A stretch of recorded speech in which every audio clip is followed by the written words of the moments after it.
Okay, everybody, let's see this about how America broke Libya. Let's go. No demonstration at all in the streets. Here's why this matters to us. After months on the run, Muammar Gaddafi is dead.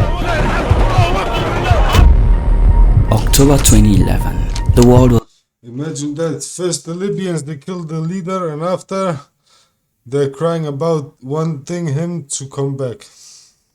watching history unfold. Libya was free. Another dictator gone. The people are liberated. A huge victory for democracy. At least, that's what we were told. This is a momentous day in the history of Libya. The dark shadow of tyranny This guy,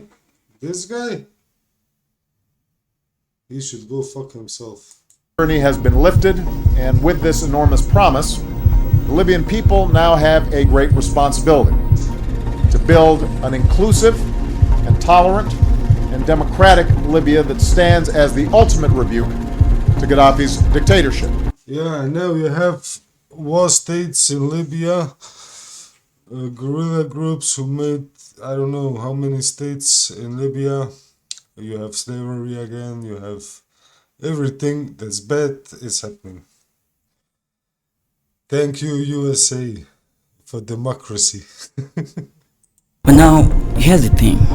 About 14 years later, Libya isn't this thriving democracy. It's not even a functioning country. Instead, it's a fractured mess. Militias fighting for power, migrant slave markets, foreign mercenaries. The place is unrecognizable. So, what happened? I want to tell you the story of how the US and its NATO allies stole the future of Libya. Traitors, a lot of traitors in Libya. That's how it happened.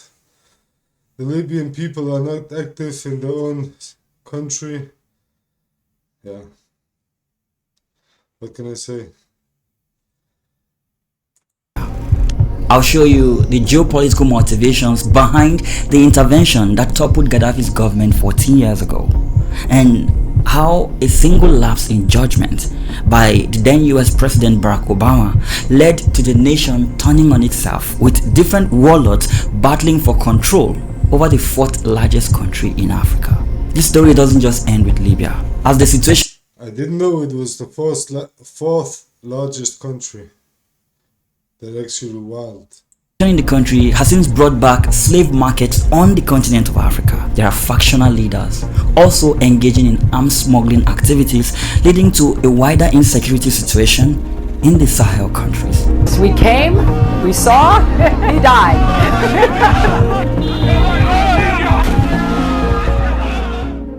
To understand the story of Libya and the series of activities that led to its fall, we need to go back in time to the colonial era. For over a century, Libya was a loose collection of regions tightly controlled by the Ottoman Empire. There was Tripolitania in the west, Cyrenaica in the east, and Fezzan in the south. This region was a crucial piece of the puzzle in North African trade routes, mostly because of its strategic location along the Mediterranean Sea. But the Ottomans weren't the last to rule over Libya. That title would soon belong to a European empire looking to expand its reach. Here comes Italy. The King of Italy, on his visit to Libya, was received by Marshal Balbo, the young, bearded and popular governor. In 1911, Italy... What Italy did to Libya, that's a disgrace. Italy should be ashamed of history. Just watch the movie what's it called? Omar Maktub. Something about Omar and Libya, right? Movie Omar and Libya, and you will get it. The movie was banned in Italy and a couple other places. But yeah, Italy, they made genocide camps, they made everything bad you can make. Italy made it. Disgrace of a country. Invaded, claiming it was their destiny to now control Libya, branding it as their own piece of New Rome. It didn't matter that people were already living there. Over the next few decades, the Italians turned Libya into a settler colony, displacing the local population to make room for thousands of Italian migrants. They didn't just Indigenous displace people, them. They didn't just displace them, they made rape camps. Especially the Bedouins resisted, and that's where a name enters our story, Omar Mukhtar. This guy, Omar Mukhtar, also Omar Mukhtar, this is a freedom fighter. This is what a freedom fighter face looks like. This is a real warrior, not all those dick riders who only get the orders and don't think. You ain't real warriors, you bitches. This is a warrior. known as the Lion of the Desert, led a resistance movement against the Italians. His forces waged guerrilla warfare in the deserts of Cyrenaica for nearly 2 decades. He became a symbol of Libyan resistance until he was captured and executed in 1931. But even in death, his legacy remained. After Mokhtar's death, the Italian regime under Mussolini cracked down hard. Entire Libyan communities were forced into concentration camps where tens of thousands died from disease and starvation. The dream of independence seemed impossible. But as history would have it, Italy wasn't destined to hold on to Libya forever. Enters World War II. The sands of Egypt, the British 8th Army prepares for what history will record as the 7th Battle of Libya. Libya became a battle, almost no real sources of income. The country needed something, anything, to survive.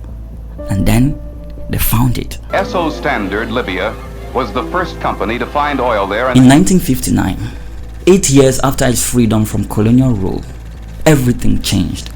Libya discovered oil, and not just some oil, a lot of it. With that, Libya went from being a poor desert kingdom dependent on international aid and rent from US and British air bases to an oil-rich monarchy. Suddenly, the game had changed. Western companies started flooding in, eager to tap into this new wealth found in the desert. This oil wealth meant the government now had a truckload of money to spend. They embarked on massive construction projects, trying to improve the quality of life for Libyans. But as the economic standard improved, so did the cost of living. And there was also this small matter of corruption. The new king Idris struggled to maintain control, and not everyone was happy with how Libya's newfound wealth was being handled. The king's pro-Western positions in international affairs also was becoming a huge problem back at home. By the late 1960s, discontent was growing. King Idris continued to allow foreign companies to exploit Libya's oil. His fondness for the West was becoming more and more of an issue, especially when he failed to speak out against Israel during the June War of 1967. Meanwhile, a new wave of Arab nationalism was sweeping across the Middle East. Egypt had Nasser, Iraq had its own revolution, and in Libya, there was a young military officer watching all of this very closely and taking notes. His name, Muammar Gaddafi. In 1963, Gaddafi joined the Libyan military academy. Quietly and carefully, he assembled a loyal group of young officers who shared his radical views, plotting meticulously for years. From a young age, he admired revolutionaries, figures like Egypt's Gamal Abdel Nasser. His inspiration was Arab nationalism. He dreamed of throwing off foreign influence and making Libya truly independent and powerful. By September 1969, while King Idris was away in Turkey for a medical treatment, Gaddafi saw his chance and he took it.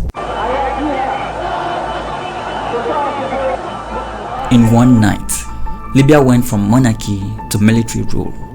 Immediately after taking power, Gaddafi rebranded Libya. It became the Libyan Arab Republic, a new revolutionary state.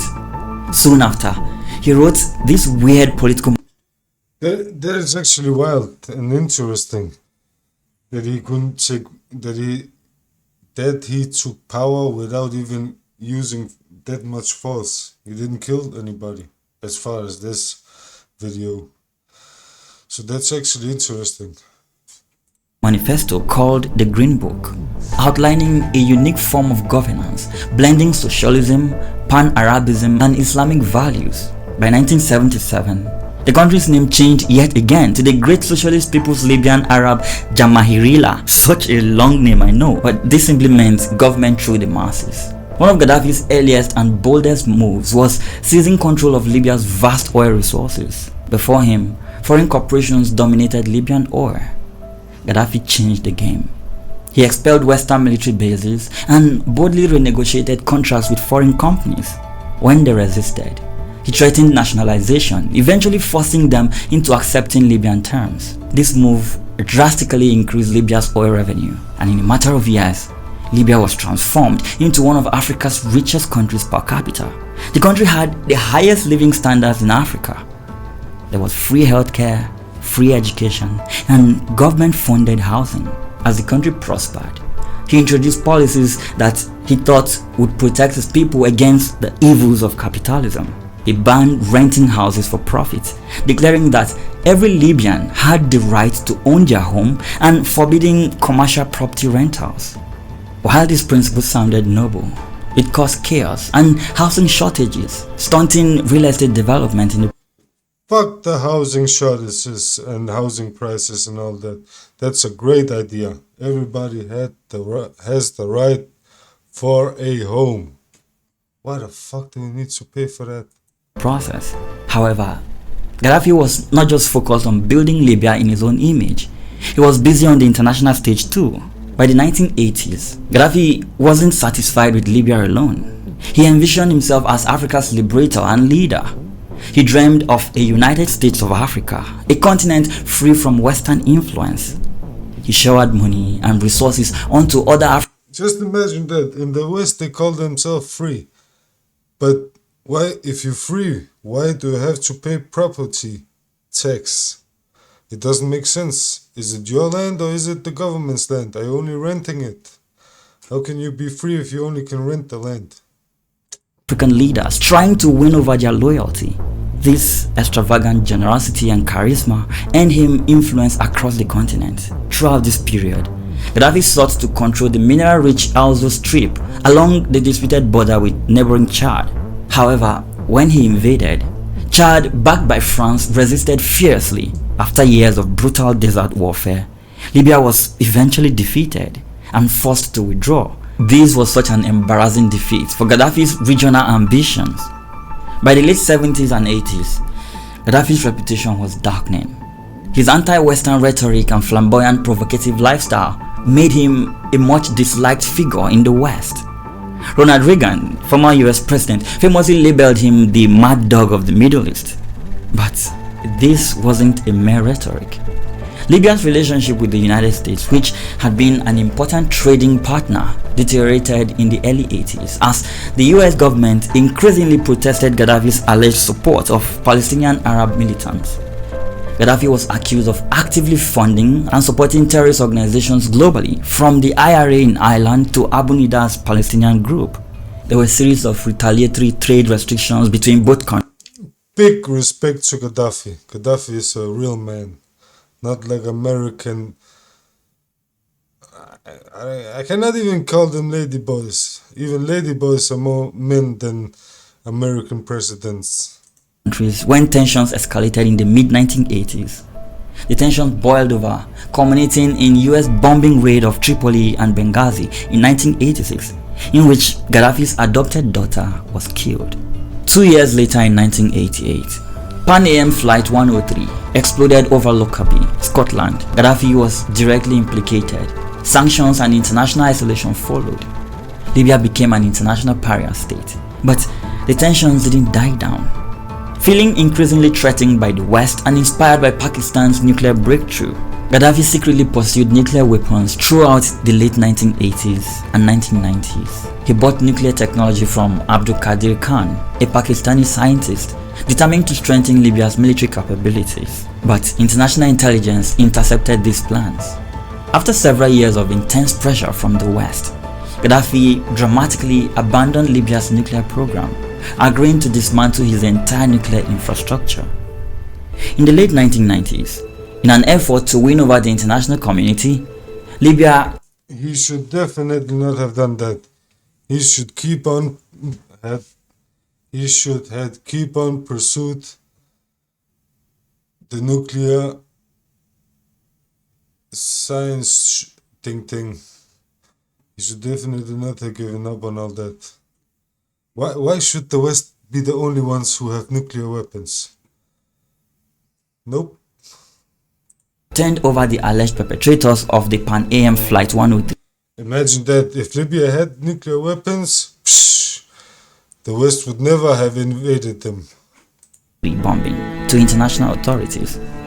Gaddafi also accepted a ruling by the International Court in The Hague stating that the contested Al-Zuu territory along the border with Chad belonged to that country and not to Libya. After abandoning his nuclear programs, the United Kingdom restored diplomatic relations with Libya at the end of the decade, with UN sanctions also lifted in 2003. Suddenly, Gaddafi began collaborating with Western intelligence agencies against terrorism. Once fierce enemies, Western leaders flocked to Tripoli. British Prime Minister Tony Blair famously shook hands with Gaddafi in a tent in the Libyan desert.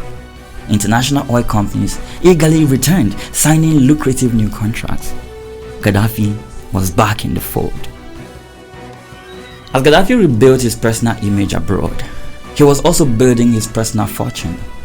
While publicly preaching socialism and simplicity, privately, Gaddafi and his family enjoyed lavish overseas lifestyles, amassed billions in hidden foreign accounts, owned extravagant villas, yachts, and expensive art collections. With political freedom far from being a reality, people started to grumble. Dissidents faced imprisonment or death. Public executions were common at the time. So, when the Arab Spring hit in 2011, and people... The Arab Spring was paid by America and CIA and Europe. It was an operation from the CIA. Forget about it. Listen, bro, why the Libyans, why would they be demonstrating? They got free houses, free money, free everything. People started rising up against their governments. They got oil money, when they got married, they got a house, when they got a kid, they got money from the government. Stop lying. Egypt, Tunisia, Syria, Libya was next. Protests broke out, and Gaddafi, well, he responded in the worst possible way.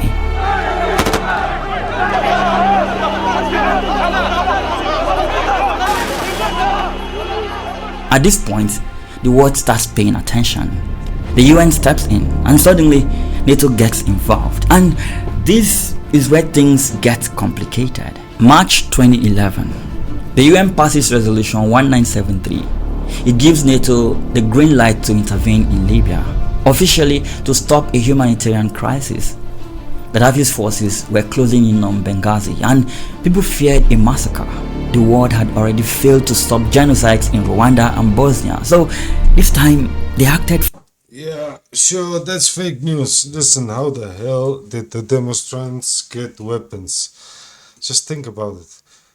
It doesn't make sense. Why do nowhere else in the world, why don't demonstrants get weapons, but suddenly in Libya, oh, the demonstrants got weapons all of a sudden? Psh. This guy, he's sucking dick on the West.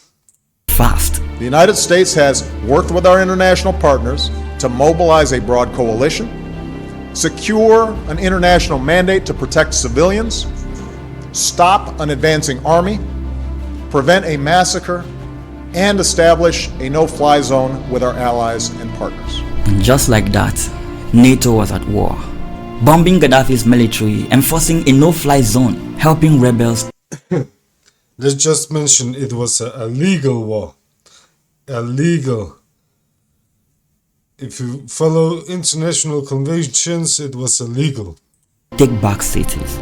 Within just a few months, the regime was collapsing. But something was not right here. The official rationale given by the US, NATO and the United Nations was humanitarian, to stop Gaddafi from massacring his own people. UN Security Council Resolution 1973, adopted in March 2011, authorized all necessary measures to protect Libyan civilians. In fact, President Barack Obama emphasized that the goal was not regime change or long-term occupation, but to prevent a humanitarian disaster. But broadening our military mission to include regime change would be a mistake. NATO's mandate was to protect civilians and civilian-populated areas under... Exactly, that's why you just bomb the shit out of the whole country, and after that you just leave. And yeah, and now you have militias all over the country destroying everything. Great work, America. Great.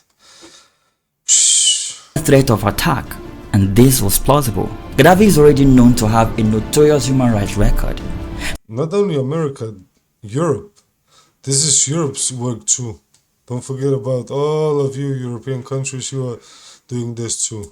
So, when he vowed to show no mercy to rebels in Benghazi, world leaders cited the responsibility to protect, known as R2P doctrine, to justify military action. Obama described how every moment mattered as Gaddafi's forces neared Benghazi, and said he did not want to see America stand by silently as a brutal dictator announced his intentions to kill en masse.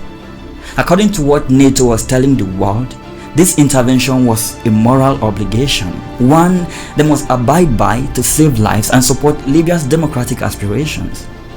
But there was more. Beneath the rhetoric, there were more cynical motives at play. Libya, you see, is an oil-rich country strategically located in North Africa, and Gaddafi had proven himself to be an unpredictable leader. There were in fact internal communications hinting at economic and political. Listen, if Gaddafi was alive, there is no chance in hell that he would let the Zions do whatever they have been doing to the Palestinians the last 2 years. So that's one of the biggest reasons to why Gaddafi had to be removed by the West. Incentives behind NATO's decision to get involved. The 2011 memo to the U.S. Secretary of State, Hillary Clinton, suggested that France's President Nicolas. Did you see her ugly smoke? Her ugly face? Fucking bitch. Sarkozy was driven by, quote, a cocktail of less lofty incentives, including a desire for Libyan oil and a fear that Gaddafi's vast supply of gold could displace France's primacy in the region, end of quote. According to this intelligence briefing, France's motives for pushing the intervention included increasing its share of Libya's oil, bolstering French influence in Africa, and improving Sarkozy's domestic standing. Some observers also noted that NATO's intervention was influenced by a desire to reassert Western influence in the region during the Arab Spring, secure access to Libya's resources, and prevent Gaddafi from undermining Western allied African financial systems. So, while Barack Obama, David Cameron, and Nicolas Sarkozy continued to preach the moral obligation message, there was more going on behind the scenes. The Arab League's unusual request for a no-fly zone over Libya provided political cover, since regional support implied the intervention was not simply a Western imposition. Countries like Qatar and the UAE joined the NATO-led coalition, indicating Gulf Arab rivals also sought Gaddafi's removal. Yeah, he made a lot of enemies, and now that there was blood in the water, the sharks began circling. It appeared to be the heaviest bombardment of Libya's capital since NATO air attacks began. More than 20 strikes in and around Tripoli lit up the sky, and the booms could be heard across the city. On March 19, 2011, a US-led coalition launched Operation Odyssey Down, initiating airstrikes against Libyan government forces. French fighter jets were the first in action, dramatically disabling a loyalist armored column outside Benghazi and effectively stopping Gaddafi's advance. The initial phase saw the United States, France, and Britain heavily involved in suppressing Libya's air defenses and armor. Shortly thereafter, NATO took over command of the operation. On March 31, 2011, Operation Unified Protector formally put NATO in charge of the air campaign and naval blockade, with command centers in Italy coordinating missions. The Libyan campaign was characterized by an unusual US approach. The Obama administration, wary of another Iraq-style entanglement, decided the US would support the mission but not take the forefront in a prolonged war. Washington provided critical assets in the opening days: cruise missile strikes, electronic jamming, intelligence, drones, and area refueling to disable Gaddafi's forces, then handed primary responsibility to NATO allies. President Obama described this strategy as aligning US power with an international coalition so that America was not bearing all the burden. In practical terms, the US role after the first week was mostly supportive. American drones patrolled Libyan skies and US aircraft struck targets as needed.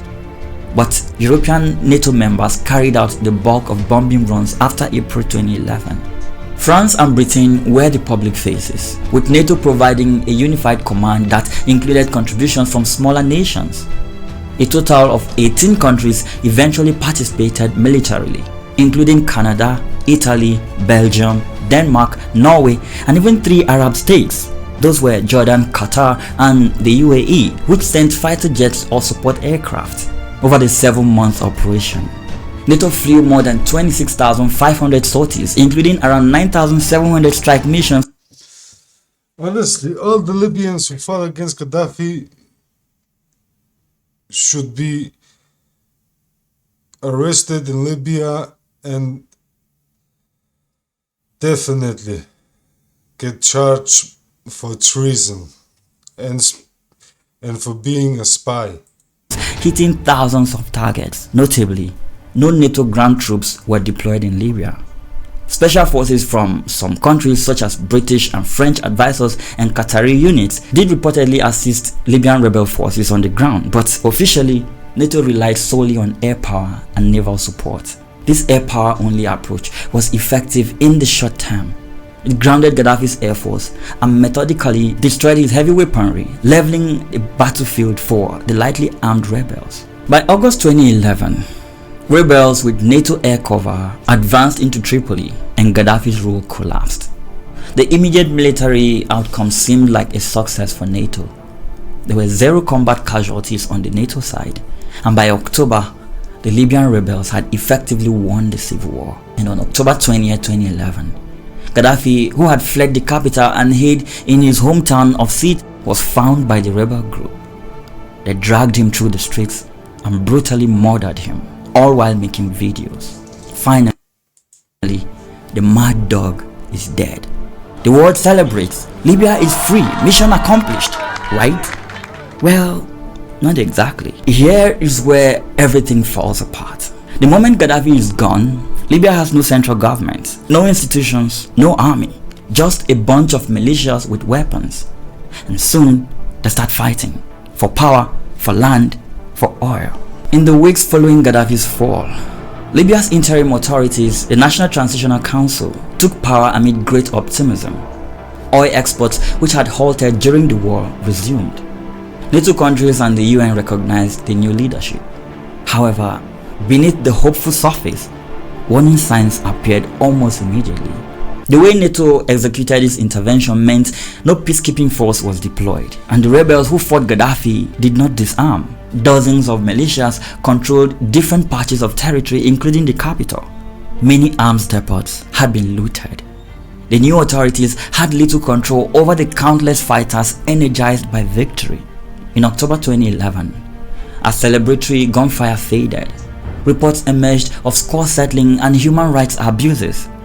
For example, reprisals against suspected pro-Gaddafi loyalists and sub-Saharan African migrant workers, many of whom were accused of being mercenaries.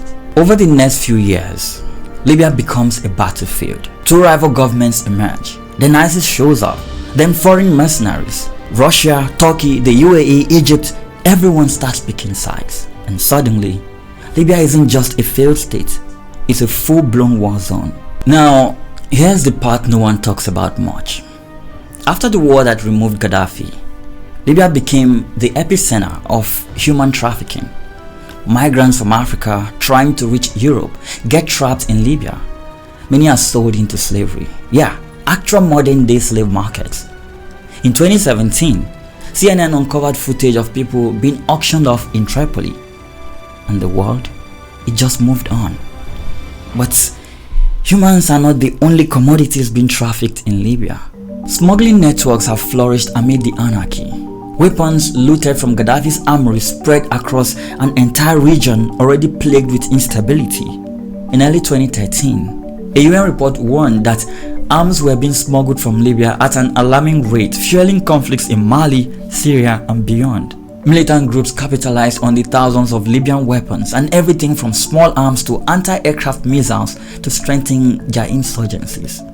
For example, in 2012, battle-hardened fighters, including Tuareg ethnic fighters who had served in Gaddafi's forces, returned to Mali with heavy weaponry, sparking a rebellion in Mali's north that led to an Islamist takeover of that region, before a French intervention known as Operation Serval in 2013 drove them back.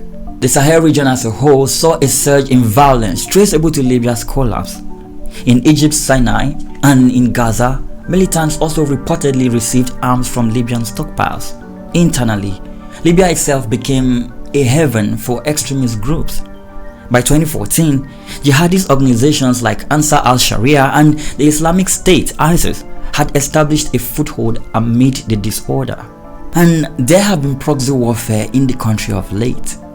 In the absence of a central authority, Libya became an arena for regional and global powers to settle scores and vie for influence. During the Second Civil War, which started in 2014 and continued until 2020, foreign nations backed different Libyan factions with money, weapons, and fighters.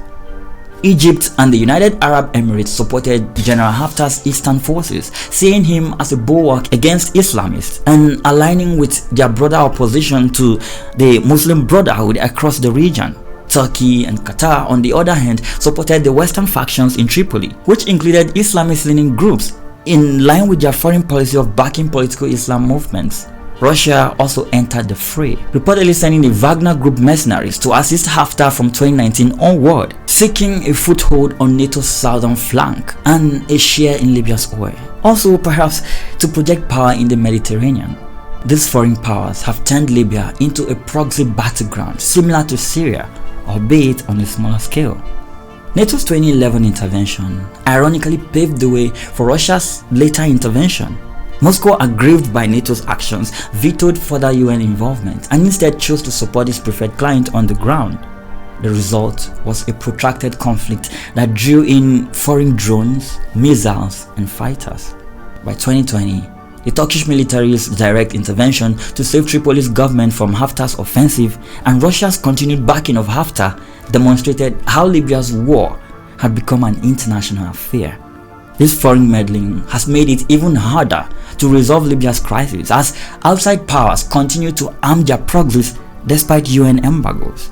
So, for the people of Libya who are forced to live through this horrible experience, the question becomes, is Libya better off without Gaddafi?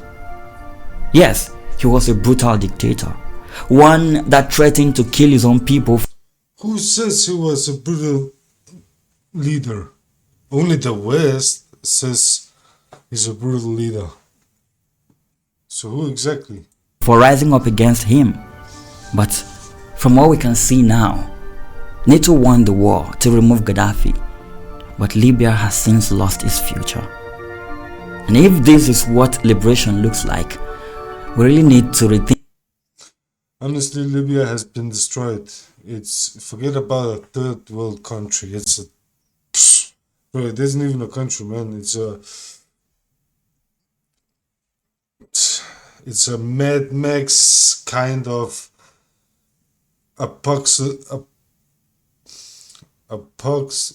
you know what I mean? Doomsday world in Libya. That's what America and the West has done. It's a great work, America, great work. The West. I hope the Libyan people get their justice one day. They deserve that. Definitely. Just imagine how many kids, women, men, everything has been killed, died, sickness. Bro, be ashamed. Think what. See you guys next time.